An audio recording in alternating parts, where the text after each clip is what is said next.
আজকে আমি যে বিষয়টা তুলে ধরতে চাইছি সেটা হচ্ছে পেইনফুল আর্ক সিনড্রোম শোল্ডার জয়েন্টে।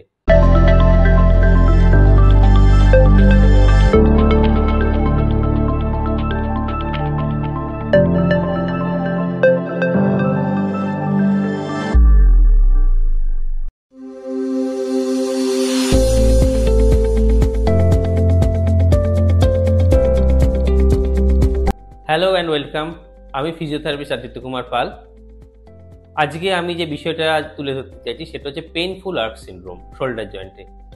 শোল্ডার জয়েন্টে পেন এখন খুব কমন হয়ে গেছে। বহু মানুষ কাঁধের যন্ত্রণায় হাত তুলতে পারেন না, কাঁধের যন্ত্রণার জন্য রাত্রিরে ঘুমোতে পারেন না, মাঝে মাঝে হাত বাড়িয়ে কিছু করতে গেলে হাতে লেগে যায়। তা পেইনফুল আর্ক সিনড্রোম সেই রকমই একটি শোল্ডার জয়েন্টের সমস্যা। তবে এটা কিন্তু ফ্রোজেন শোল্ডারের মতো নয়, এর একটা নির্দিষ্ট রেঞ্জে পেন হয়। পেইনফুল আর্ক সিনড্রোম আমরা কী করে বুঝবো? আমরা যদি কোনোভাবে হাতটাকে পাশে রেখে আস্তে আস্তে ওপর দিকে তুলি, তো সোজা দাঁড়িয়ে আস্তে আস্তে ওপর দিকে তুলি, শুরু থেকে 45 to 60 ডিগ্রি অবধি কোনো পেন থাকবে না। তারপর 60 থেকে 120 ডিগ্রি অবধি পেন হবে। দেন আবার পেন ফ্রি হয়ে যাবে 170 ডিগ্রি অবধি। শেষের 10 ডিগ্রি, 170 থেকে 180 ডিগ্রি অবধি আবার পেন হবে। অর্থাৎ শুরু থেকে আমি যদি তুলি হাতটাকে, এতটা রেঞ্জ অবধি মোটামুটি ব্যথা থাকবে না। তারপর ব্যথা শুরু হবে হতে হতে এরপরে ব্যথাটা চলে যাবে। তারপর আবার যখন তোলা হবে ব্যথা নেই, লাস্টের দিকটাতে ব্যথা হবে। তো এইটা হচ্ছে কিন্তু পেইনফুল আর্ক সিনড্রোম। এই পেইনফুল আর্ক সিনড্রোমে সুপ্রাস্পাইনাটাস মাসেলের টেন্ডন ইমপিচমেন্ট হয়। তা সেটা একটা আলাদা অ্যানাটমিক্যাল এরিয়া, সেটা আমরা পরে যখন বড় কোনো ভিডিও করবো আলোচনা করব। তা আমি এই পেইনফুল আর্ক সিনড্রোমের জন্য কয়েকটা ঘরোয়া এক্সারসাইজ দেখাচ্ছি, সেগুলো আপনারা যদি করেন, যদি অল্প বিস্তর ব্যথা থাকে, তাহলে কিন্তু খুব সহজেই পেইনফুল আর্ক সিনড্রোমের সমস্যা থেকে আপনি বেরিয়ে আসতে পারবেন। চলুন ভিডিওগুলো শুরু করি।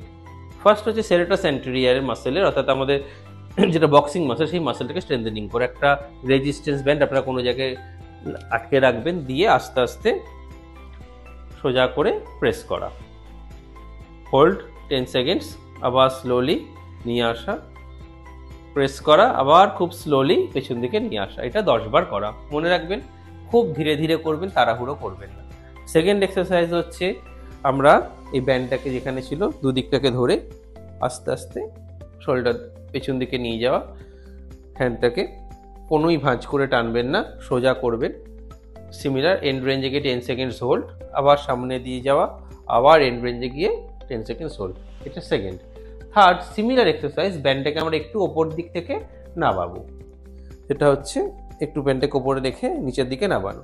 এটাও ঠিক 10 সেকেন্ডস হোল্ড, আবার সামনে নিয়ে যাওয়া, আবার 10 সেকেন্ডস হোল্ড, সামনে নিয়ে যাওয়া।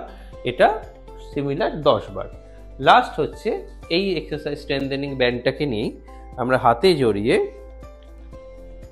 আস্তে করে শোল্ডারটার মধ্যে গ্যাপ করে ক্রিয়েট করে ওপর দিকে তোলা। যদি আমরা সাইড থেকে দেখি, এক্সটার্নালি রোটেট করব শোল্ডারটাকে, দিয়ে হাতটাকে ওপর দিকে তোলা, 10 সেকেন্ডস হোল্ড, নামিয়ে দেওয়া। এই এক্সারসাইজগুলো করতে গিয়ে যদি কখনো মনে হয় যে কষ্ট হচ্ছে বা ব্যথা হচ্ছে বা ডিসকমফোর্ট বাড়ছে, তাহলে কিন্তু ইমিডিয়েটলি এক্সারসাইজ কিন্তু আমাদের ডিসকন্টিনিউ করতে হবে। এবং মাঝে মাঝে যদি খুব ব্যথা হয়, দিনে 2 থেকে 3 বার কোল্ড কম্প্রেশন কিন্তু খুব ভালো কাজ করে। এবং এই পেইনফুল আর্ক সিনড্রোম কিন্তু এই ঘরোয়া এক্সারসাইজে কিন্তু খুব ভালো রেজাল্ট দেয়। ধন্যবাদ। আপনারা যদি এইরকম রেগুলার মোডে ভালো ভিডিওস আপডেট থাকতে চান, আপনারা আমাদের ফেসবুক পেজ এবং ইউটিউব পেজের সাথে যুক্ত থাকবেন। ধন্যবাদ, ভালো থাকবেন।